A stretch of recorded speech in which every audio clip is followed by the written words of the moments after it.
नमस्कार, बातें दिल की सीजन 2 के एक और एपिसोड में आप सबका स्वागत है। मैं हूँ ऋचा अनिरुद्ध और ये सीरीज आप तक पहुंचा रहे हैं स्लीप वेल फाउंडेशन और संजीवनी सोसाइटी फॉर मेंटल हेल्थ। और आज जिस टॉपिक पर हम बात करने वाले हैं वो है ग्रीविंग। ग्रीविंग कह सकते हैं अपने दुख को व्यक्त करना, शोक को प्रकट करना। और बहुत बार हमसे कहा जाता है कि अरे रोने की क्या जरूरत है, इतना सा ही तो नुकसान हुआ है, या कई तरह से हमें बहलाने की कोशिश की जाती है। और ऐसे में हम भूल जाते हैं कि हमारी जिंदगी में हमारी मेंटल और इमोशनल हेल्थ के लिए ग्रीविंग कितना जरूरी पहलू है। कितना जरूरी है कि हम जिस दुख को महसूस कर रहे हैं उसको व्यक्त भी करें, उसको बाहर भी निकालें। तो दुख को व्यक्त करने से जुड़े हुए सारे पहलुओं पर हमारे साथ आज बात करने के लिए जुड़ रही हैं संजीवनी से वॉलंटियर काउंसलर ममता वैश्य। ममता जी, आज हम जिस टॉपिक पर बात करने वाले हैं थोड़ा सा मुश्किल है। ग्रीफ या ग्रीविंग, दुख व्यक्त करना अपना। लोगों को लगता है आमतौर पर कि रोने से ही बस दुख व्यक्त हो जाता है, ग्रीविंग हो जाती है। और कंडीशनिंग हमारी ये होती है कि रो मत, स्ट्रांग बनो। तो बहुत सारे पहलू आज हम ग्रीविंग के आपसे समझने की कोशिश करेंगे, लेकिन सबसे पहले तो मैं समझना चाहती हूँ कि ग्रीफ, शोक या दुख किस किस तरह का होता है। क्योंकि क्या सिर्फ किसी व्यक्ति, हमारे किसी करीबी के चले जाने का ही दुख होता है, ग्रीफ होता है, या और भी बहुत सारी वजहें हो सकती हैं? सुरुचि, आप बिल्कुल ठीक कह रही हैं। स्ट्रांग बने रहो, और आजकल एक काफी यूज होने वाला शब्द है पॉजिटिव रहो, थिंक पॉजिटिव, अच्छा ही सोचो, नकारात्मक सोच नहीं होनी चाहिए। तो यानी अगर अपनी भावनाओं को हम महसूस करते हैं और वो भावनाएं ऐसी हैं जैसे कि दुख या गुस्सा या कोई भी परेशानी, तो उसको हम नकारात्मक कहकर और ऐसा बना देते हैं जैसे कि जो महसूस कर रहा है वो कुछ गलत महसूस कर रहा है। ये चर्चा शुरू करने से पहले अगर मैं थोड़ा सा ये बता पाऊं कि असल में शोक या किसी भी किस्म का दुख, उसका मतलब क्या है। मतलब ज्यादातर हम सोचते हैं कि इसका संबंध सिर्फ उस किसी की मृत्यु से है। लेकिन ऐसा नहीं है। हमारे जो लॉसेस हैं, हमारी जो क्षति है, वो बहुत भिन्न भिन्न प्रकार की होती हैं। और कभी कभी हम इसलिए भी नहीं अपना शोक व्यक्त कर पाते क्योंकि हमें लगता है अरे कोई मरा थोड़ी है जो अब हमें इतना रोना चाहिए। अरे कोई दूसरे शहर में ही तो गया है, किसी का बच्चा पढ़ने ही तो गया है। तो ऐसे तरह तरह की चीजें होती हैं। अगर हम ये समझ लें कि हम ये जो एक दुख है वो हर बार तब महसूस करते हैं जब हम कोई चीज को खोते हैं, और वो खोना बहुत कॉन्क्रीट या पकड़ में आने वाली चीज जरूरी नहीं है। वो खोना कई बार ऐसे भी होता है जैसे युवा अवस्था का खोना। पहली बार ऐसा लगे कि मैं कान से नहीं सुन पा रही ठीक से, या मेरी एनर्जी कम हो रही है।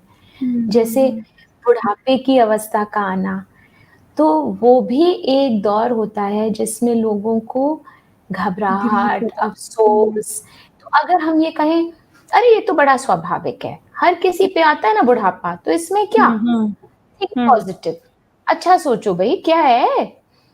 तो हम दूसरे के जो भावनाएं हैं उनके लिए बिल्कुल सेंसिटिव नहीं है, उनका कद्र नहीं कर रहे। और जब कद्र नहीं करते तो दूसरा अपनी परेशानियां हमसे शेयर नहीं कर पाता। तो युवावस्था का खोना भी एक ऐसी चीज है जो एक क्षति की तरह है, एक कुछ खोया।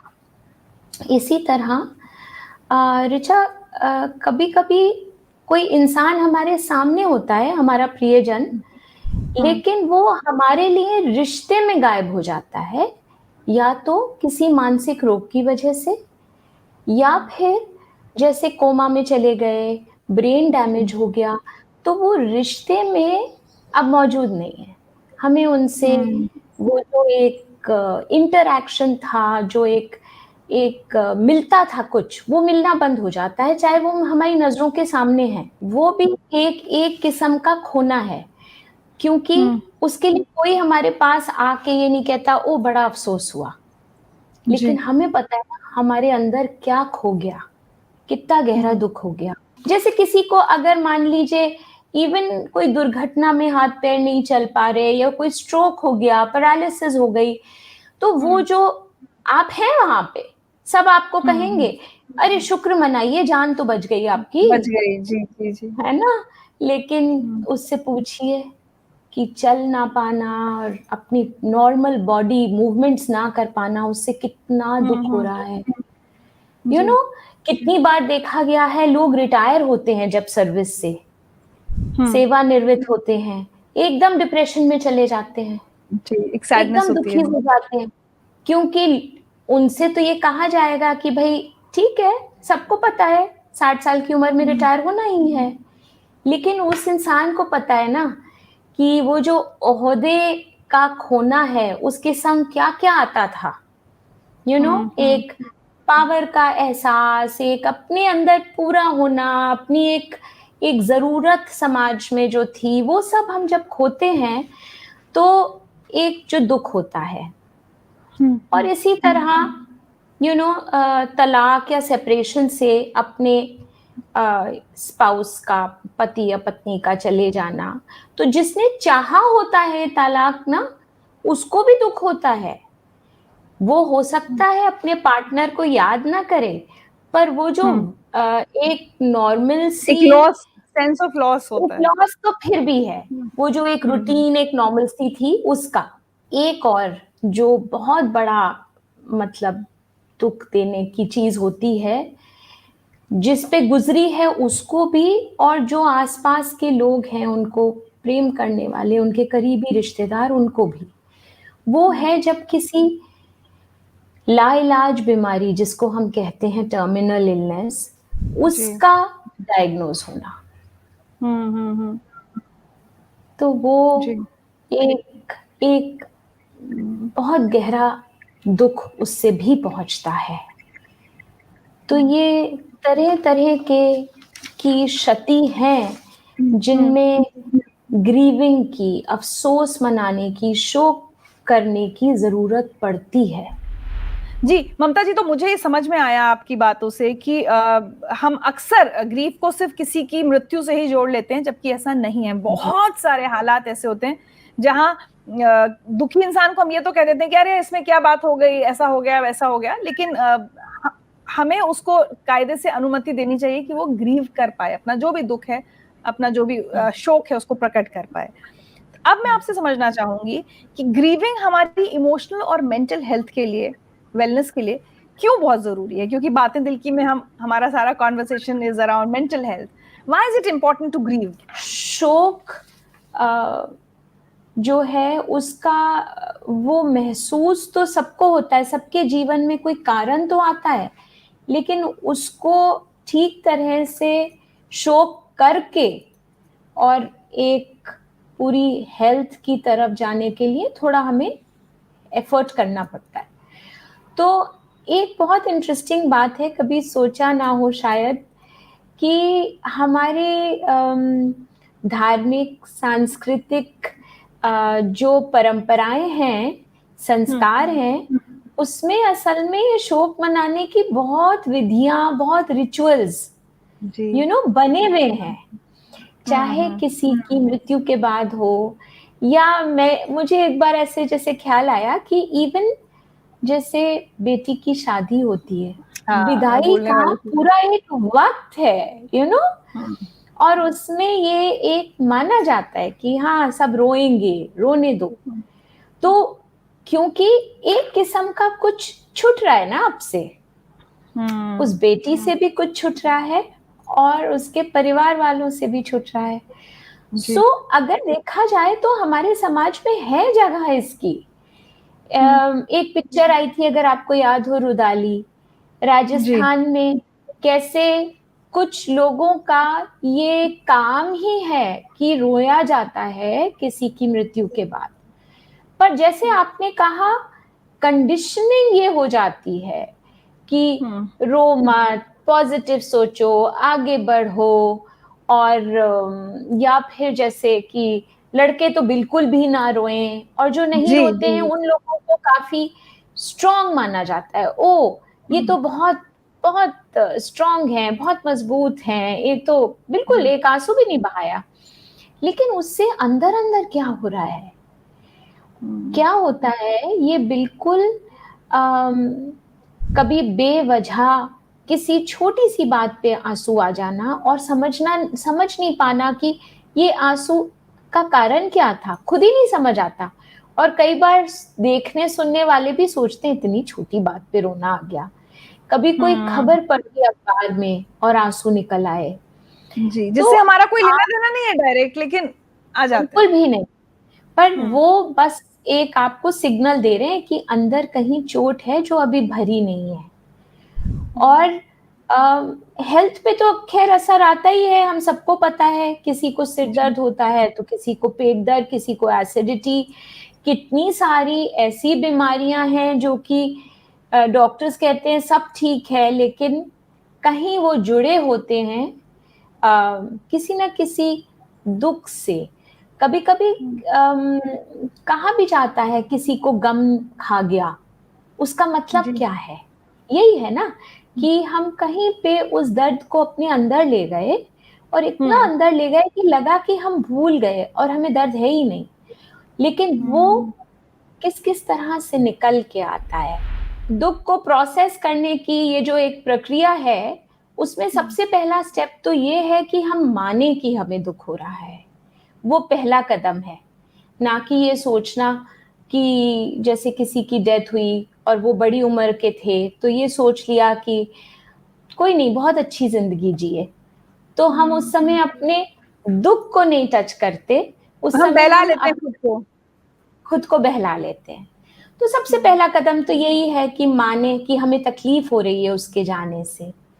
फिर आता है उसको स्वीकारना, ना कि जैसे डाइवर्ट करना अटेंशन कि भाई खूब लोगों से मिल लिए, पिक्चर देख ली, मन बहला लिया, कोई सोने की दवा खा ली। तो कैसे इन चीजों से भी हम अपने इस वास्तविकता को से मुंह मोड़ते हैं, उसको स्वीकारते नहीं है कि ये दुख है हमें। ये चीज एक प्रोसेस का सेकंड स्टेप है। पहला है मानना कि मुझे दुख हो रहा है, दूसरा है कि उसको फील करना। तकलीफ होती है उस दर्द को का अनुभव करने को ना, इसलिए हम उससे भागते हैं। तो वो भागे ना, कहीं भी उसको फेस करें, अपने को डिस्ट्रैक्ट ना करें। क्योंकि कई बार लोगों की एडवाइस भी यही होती है कि अरे थोड़ा लोगों से मिल लो, कुछ कर लो, मन बहल जाएगा, ध्यान भटकाओ अपना। हाँ बिल्कुल। फिर तीसरी स्टेज आती है जब हम अपने इस बदले हुए वातावरण से कैसे एडजस्ट करें। जिसका मतलब है वो इंसान जिसकी हम कमी महसूस कर रहे हैं, या मान लीजिए हमने कोई मतलब कोई रिश्ता मृत्यु की वजह से नहीं, वैसे खो दिया, या कोई हमारे सपने टूट गए। अब हमें मानना पड़ेगा, हम वो एक नौकरी चाह रहे थे, अब नहीं मिल सकती, नो आ गया इंटरव्यू देने के बाद, हमारी जो हकीकत है वो बदल गई है, अब इससे हम उम्मीद नहीं कर सकते।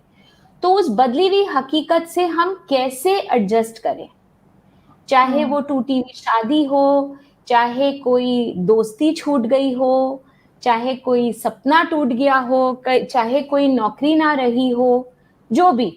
तो वो जो बदली हुई हकीकत है उसको से अब हम कैसे एडजस्ट करें, तो वो एक स्टेज आती है, वो बहुत जरूरी है। तो ये सारी चीजें ना बहुत कॉन्शियसली हम नहीं करते हैं, कई बार अपने आप हो रही होती हैं, पर अगर अपने आप नहीं हो रही हैं और हम उनसे भाग रहे हैं और बेवजह हमारे आंसू गलत वक्त पे निकल रहे हैं, इसका मतलब है हमें गौर करने की जरूरत है। फिर चौथा और फाइनल स्टेज आता है कि अब हम एक नए और परमानेंट अब कनेक्शंस बनाएं। तो उसमें क्या होता है कि जैसे कोई नहीं रहा तो हम उसकी अच्छी बातों से को याद कर पाए, या कोई रिश्ते से जुड़ी यादों से कनेक्ट कर पाए, जो यादें अच्छी हैं।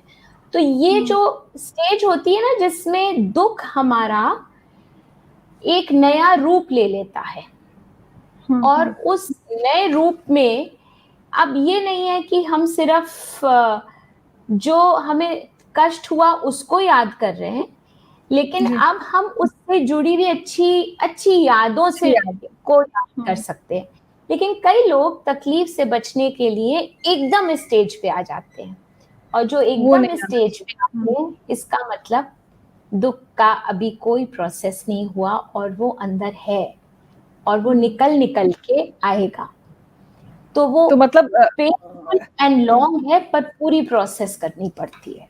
जी, उसका एक्सप्रेशन ज्यादातर आमतौर पर रोने से ही होता है, आंसू निकल कर ही वो ठीक से एक्सप्रेस हो पाता है। आंसू निकल कर होता है, और ऋचा लोगों से बात करके बहुत जरूरी है कि हम जिन पे विश्वास करते हैं, अगर उनसे बात कर पाए। पर किसी किसी के जीवन में कई बार ऐसे रिश्तों का अभाव होता है, तो हम अगर डायरी में लिख पाए, उससे भी हमारे अंदर की जो भरा हुआ है मन, वो थोड़ा हल्का होता है। तो किसी भी तरह सबसे अच्छा निकालना तो पड़ेगा अपने थॉट्स को बाहर। तो ममता जी, ऐसे में अब आप सोचिए, अभी हम लोग उस मुश्किल दौर से पूरी तरह से निकले नहीं हैं, कोविड की मैं बात कर रही हूँ। लोगों को अपना ग्रीफ एक्सप्रेस करने का मौका नहीं मिला। कई लोगों ने ये देखा कि माता-पिता की मृत्यु हो गई, लेकिन बच्चे अंतिम संस्कार में नहीं जा पाए क्योंकि इधर भी कोविड, उधर भी कोविड, लॉकडाउन है। तो बहुत तरह के दुःख लोग एक्सप्रेस नहीं कर पाए, और कोई दुःख आया, उससे डील कर पाते तब तक पता चला किसी और की मृत्यु की खबर आ गई। उसको हैंडल कर पाते तब तक किसी की नौकरी जाने की खबर आ गई। तो इतने तरह से दुःख आ रहे थे, और ग्रीव नहीं कर पा रहे थे। तो आपको ये लगता है कि हम पूरी सोसाइटी के तौर पर हम सबकी मेंटल और इमोशनल हेल्थ पर बहुत फर्क पड़ने वाला है इसका, अगर हमने इसको ठीक से डील नहीं किया?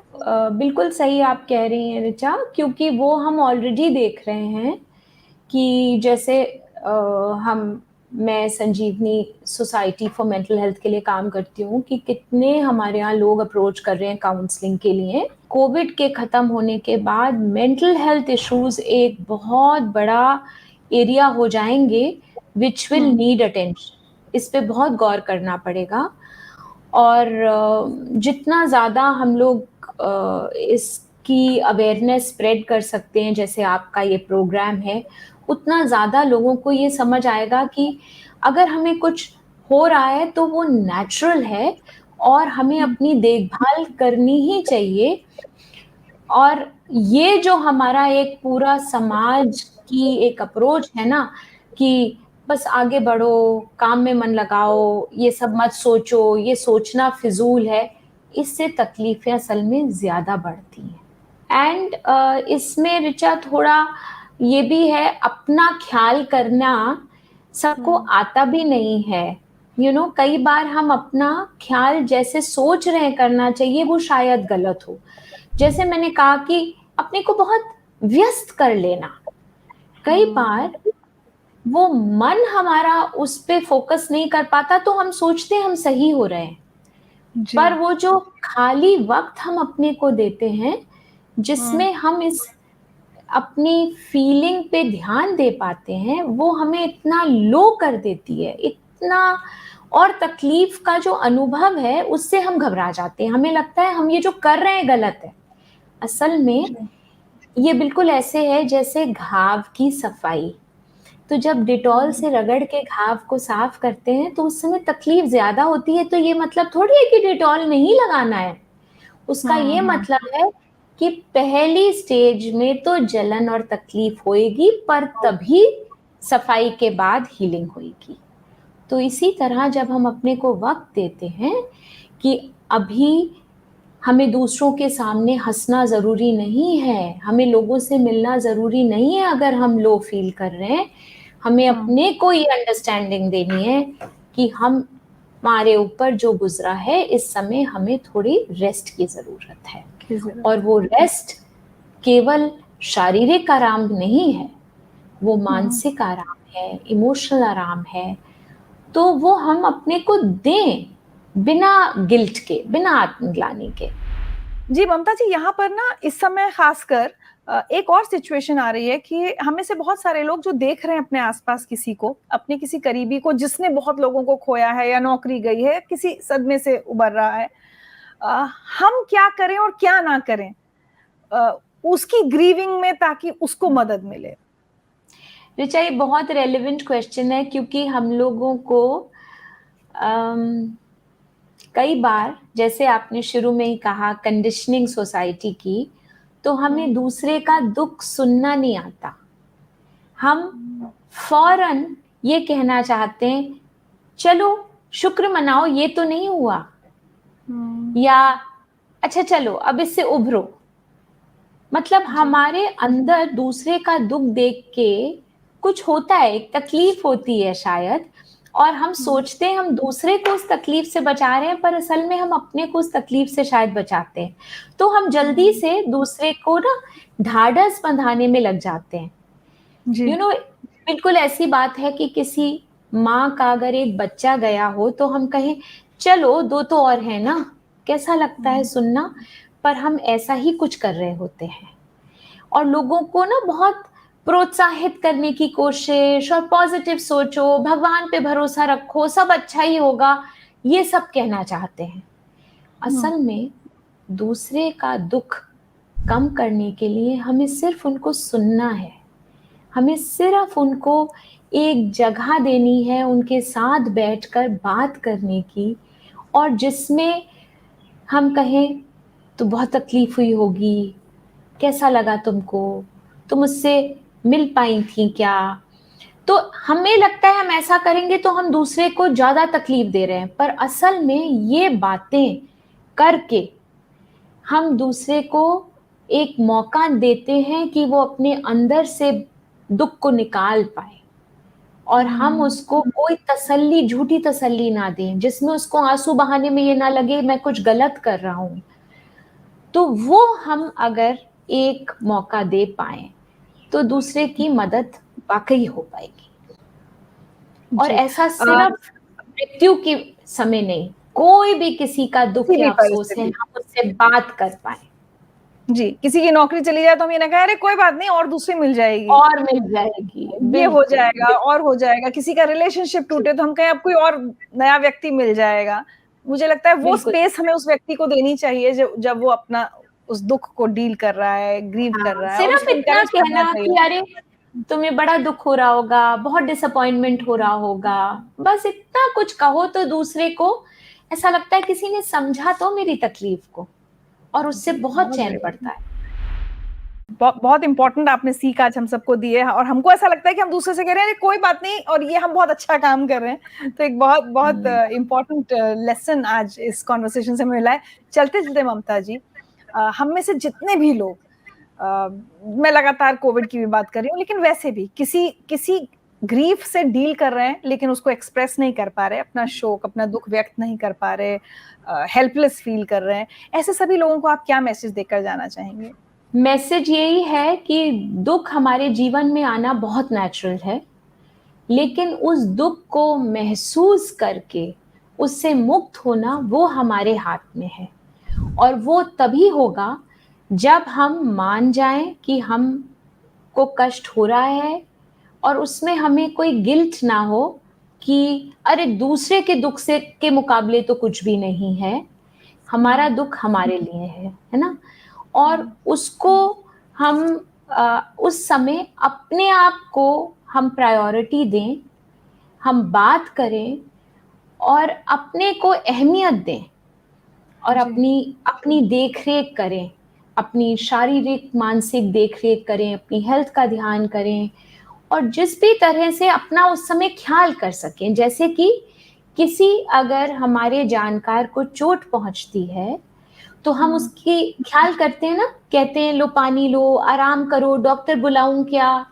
इसी तरह किसी भी किस्म का शोक असल में हमारी आत्मा को एक चोट पहुंचती है। तो अगर जो हम ख्याल किसी की शारीरिक चोट को देते हैं, वो ख्याल हम अपने को दे पाएं जिस समय हमारी आत्मा को ये ठेस पहुंची है, तो वो बहुत आवश्यक है और उसी से धीरे धीरे वक्त लगता है, हर एक को अलग अलग वक्त लगता है। इस पे डिपेंड करता है कि आपका सपोर्ट सिस्टम क्या है, कैसे? आपका कितना जुड़ाव था जी। उस चीज से जो आप खोए हैं। तो वक्त लगेगा, कोई ये नहीं कह सकता अरे अब तो 1 साल हो गया, अब तो भर जाना चाहिए था, वो नहीं। जी। अपना अपना सबका वक्त लगेगा। ममता जी, आज मैं एक कन्फेशन करना चाहती हूँ, व्यूअर्स का तो मुझे नहीं पता, लेकिन आज आपसे बात करके मुझे अपने लिए बहुत सारे लेसन्स मिले हैं। कोविड के दौरान मैंने अपने एक बहुत करीबी दोस्त को खोया और मुझे ऐसा लगता है कि शायद जो ग्रीविंग का प्रोसेस है वो स्टार्ट ही नहीं हो पाया, क्योंकि एक तो लगातार इतनी खबरें आ रही थी, दूसरा हम लोग चूंकि पब्लिक उसमें है, पब्लिक डोमेन में रहते हैं, तो हम इन कोशिशों में ज्यादा लगे थे कि कहाँ ऑक्सीजन की कमी है, कहाँ किसकी मदद कर दें। तो वो जो एक मेरा पर्सनल लॉस हुआ ना, उसको मैं शायद ग्रीव नहीं कर पाई। आपकी बातें सुनकर मुझे आज रियलाइज हो रहा है और मुझे ऐसा लगता है कि समय मिलते ही सबसे पहले मुझे ये जो आपने प्रोसेस बताया, वो मुझे शुरू करना चाहिए, अपनी हीलिंग के लिए बहुत ज़रूरी है। सो आई होप बिल्कुल मेरे जैसे और बहुत सारे लोग होंगे जिनको ये बातचीत सुनकर ये एहसास हुआ होगा कि जो हमें हमेशा हमारे आस-पास के लोग बताते रहते हैं कि नहीं, रोने की ज़रूरत नहीं है, नहीं, सब ठीक हो जाएगा। जितनी भी चीज़ें ममता जी ने बताई, उन सब की बातों में मत आइए। अपने दुःख को देखिए, उसको पहचानिए, उसको स्वीकारिए और उसको जिस भी तरह से आप एक्सप्रेस करना चाहें, चाहे वो रोकर हो या कहीं अकेले में चीख-चिल्ला कर हो, किसी भी तरह से, या डायरी लिखकर हो, जैसे भी आपको लगे, अपने दुःख को व्यक्त ज़रूर कीजिए, क्योंकि अगर वो अंदर रहेगा, तो फिर वो कभी हील नहीं हो पाएगा, वो ज़ख्म हमेशा हरा बना रहेगा।